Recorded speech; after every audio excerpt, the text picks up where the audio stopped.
قرآن مجید کا نزول ایک ایسا عظیم واقعہ ہے جس نے انسانیت کی تاریخ کو ہمیشہ کے لیے بدل دیا۔ یہ وہ لمحہ تھا جب آسمان سے اللہ تعالیٰ کا کلام براہ راست زمین پر نازل ہونا شروع ہوا اور اس کے ذریعے اللہ نے بنی نوع انسان کے لیے ہدایت، رحمت اور حق و باطل کے درمیان فرق واضح کیا۔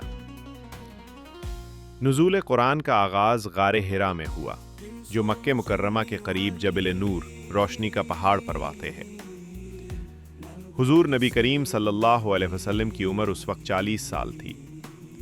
آپ اکثر عبادت اور غور و فکر کے لیے غار حرا تشریف لے جایا کرتے تھے، جہاں آپ دنیا کے حالات، ظلم، جہالت اور شرک سے دکھی ہو کر اللہ کی طرف رجوع کرتے تھے۔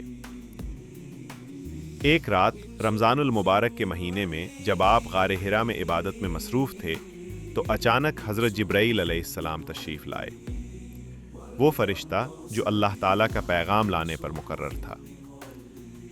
جبرائیل علیہ السلام نے آپ سے فرمایا، اقرأ۔ حضور نے عرض کیا، میں پڑھنے والا نہیں ہوں، یعنی مجھے پڑھنا نہیں آتا۔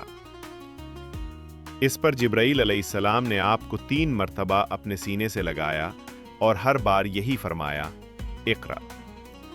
پھر چوتھی مرتبہ انہوں نے اللہ تعالیٰ کا یہ پیغام پڑھ کر سنایا، 1 تا 5، یعنی پڑھو اپنے رب کے نام سے جس نے پیدا کیا، جس نے انسان کو خون کے لوتھڑے سے پیدا کیا۔ پڑھو، اور تمہارا رب بڑا کریم ہے جس نے قلم کے ذریعے علم سکھایا، جس نے انسان کو وہ سکھایا جو وہ نہیں جانتا تھا۔ یہی وہ پہلی وحی تھی جس کے ذریعے قرآن مجید کا نزول شروع ہوا۔ اس واقعے کے بعد حضور گھبراہٹ اور ہیبت کی کیفیت میں گھر واپس آئے اور اپنی زوجہ محترمہ حضرت خدیجہ رضی اللہ عنہا سے فرمایا، مجھے کمبل اوڑھا دو، مجھے کمبل اوڑھا دو۔ انہوں نے آپ کو تسلی دی اور فرمایا کہ آپ کو اللہ تعالیٰ کبھی ضائع نہیں کرے گا، کیونکہ آپ سچ بولتے ہیں، امانت دار ہیں، رشتہ داروں کا خیال رکھتے ہیں، غریبوں کی مدد کرتے ہیں اور مظلوموں کا ساتھ دیتے ہیں۔ حضرت خدیجہ رضی اللہ عنہا آپ کو ورقہ بن نوفل کے پاس لے گئیں، جو عیسائی عالم تھے اور عبرانی زبان کے عالم بھی تھے۔ ورقہ بن نوفل نے یہ سن کر کہا، یہ وہی فرشتہ ہے جو موسیٰ علیہ السلام کے پاس وحی لاتا تھا۔ کاش میں اس وقت زندہ ہوتا جب تمہاری قوم تمہیں نکال دے گی۔ یوں وحی کا سلسلہ شروع ہوا۔ کچھ عرصہ کے لیے وحی کا نزول رک گیا، اسے فترت وحی کہتے ہیں، جس میں نبی کو مزید روحانی طور پر مضبوط کیا گیا۔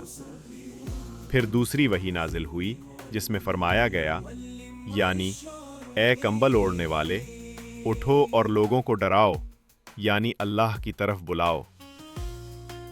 یہاں سے نبی اکرم کی نبوت کا باقاعدہ آغاز ہوا اور قرآن مجید کا نزول 23 سال کے عرصے میں مکمل ہوا، 13 سال مکہ مکرمہ میں اور 10 سال مدینہ منورہ میں۔